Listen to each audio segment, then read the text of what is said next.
everybody, and welcome back to my kitchen. I'm Nadine Hughes and you're watching the Cook's Companion recipe of the week, and we are talking tomatoes. Now, normally I wouldn't be talking tomatoes when it is a dull, drab, rainy, I think we're actually even going to get some snow flurries today, and it's April for Pete's sakes. It's Easter this weekend, but nonetheless, I want something fresh and I want something flavorful.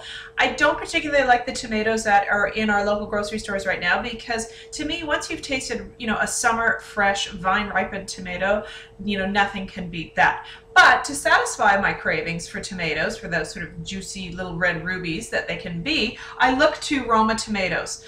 You might see them as plum tomatoes or Roma tomatoes, but usually like an Italian tomato. They're that little oblong. And usually all year round you can find some pretty good Roma tomatoes. So this recipe I was first introduced when I was living in Australia, and my lovely Mama Maria showed me how to do slow roasted tomatoes, and I've been a fan ever since. So they take a little bit of time. I'm going to warn you, they take about 3 hours in the oven. Don't worry, the video's not 3 hours, only a couple of minutes. But once you try them, you'll put them in the oven, you'll forget about them, and you'll always keep them in your fridge from here on in, okay? So let's get started. I'm going to show you the finished product first, just to sort of tantalize you. But that is a slow roasted tomato, and they're on a beautiful bed of arugula. There's so many different uses that you can do these slow roasted tomatoes. I have them in my fridge and I eat them just as they are on a thick piece of, toasted bread with a little bit of goat's cheese. That's beautiful. Put them on any type of a sandwich and they add this rich, robust, juicy, sweet flavor that you won't believe. On top of a burger, think adult ketchup, just fan a couple on top of a burger and they're so wonderful. Part of a cheese tray, really something different and nice to do. As a side dish, it's Easter coming up this weekend, and you can put them alongside whether you're doing a baked ham or a leg of lamb or even a roast chicken, something like that. The spring pea salad that I showed you last week would be perfect, two perfect sides. You could also do them in a pasta.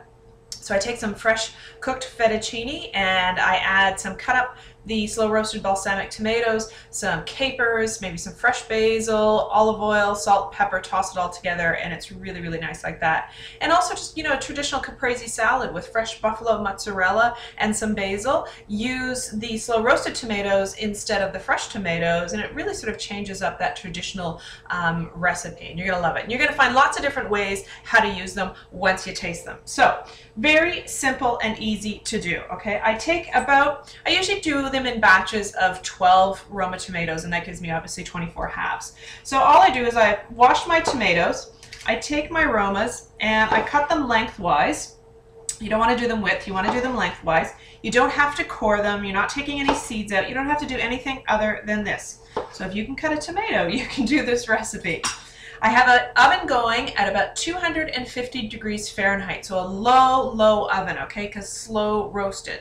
So I'm going to put the tomatoes on a foil-lined baking sheet. I could also put them into an oven-proof casserole dish. Doesn't matter, whatever you want to use.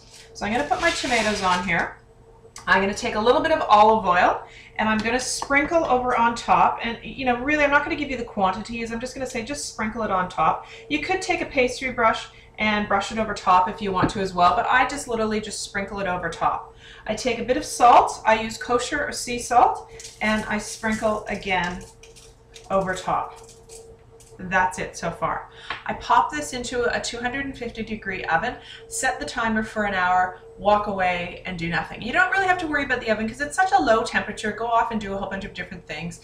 And after about an hour, you're going to notice that they're going to start to soften up a little bit, start to shrivel up around the edges and get a little bit softer. That's after about an hour, okay? Then what I'm going to do is I'm going to carefully take them out of the oven on the tray. I'm going to take some balsamic vinegar, and I'm going to, again, just drizzle over top. Again, no formal measurements, just, depends on how much tomatoes you've got on your tray. Again, you could, if you wanted to, brush it over top, but I just literally just drizzle it over top. And then I take some brown sugar. I take a pinch of brown sugar, about, I'd say roughly a teaspoon per half, okay? And I drizzle it, not drizzle, I guess I sprinkle over top of each tomato. It can be messy, it doesn't matter. And keep in mind that this tray will be hot, because it'll come out of the oven for an hour. So you just want to be careful. I sometimes take a little bit more salt, depends on how much I put on the front at the very beginning. and then I pop it back into that 250-degree oven for at least another hour and a half to 2 hours. Okay, so that's about 2 to 3 hours in total. It really depends on the size of your tomatoes and how accurate your temperature of your oven is as well. But you don't have to check them too often. Check them after about 2 hours and then check them after 3 hours. They're going to be becoming really, that skin almost becomes sort of a shriveled skin on the outside, but on the inside you'll notice that the tops of the tomatoes, those stems, those seeds, they almost sort of burst up out of the outside of them, and they become really soft, juicy, and really beautiful. Take them out of the oven, let them cool for a little bit. I usually sort of start to eat it right away, but let them cool for a minute, and then you can put them in your fridge in a sealed container, and they'll last for about 2 to 3 days in your fridge. Or if you have sterilized containers at home, put them in the sterilized container, fill them up with olive oil, and then they'll keep for a couple of months in your pantry as well. So some great uses for Roma tomatoes at this time of year before you can even get to a fresh tomato. Don't even bother with those. They don't even taste like a tomato. This gets you back to tasting what a tomato is. So slow roasted balsamic tomatoes, you're gonna find so many great uses for them. You can print off the recipe. I've got all those uses on there as well. And I'm hoping you're liking these side dishes, because you guys are telling me you want to see lots of side dishes, because you sometimes know that you're going to cook a steak or a chicken or pork, whatever it is, but you get lost as to what you're going to pair with it. So that's why you're seeing lots of sides these days. If you want to see any recipe of the week, be sure to give me an email at thecookscompanion@tomatoes.wmv, and we'll include it in next week's video recipe. Thanks. Have a great Easter.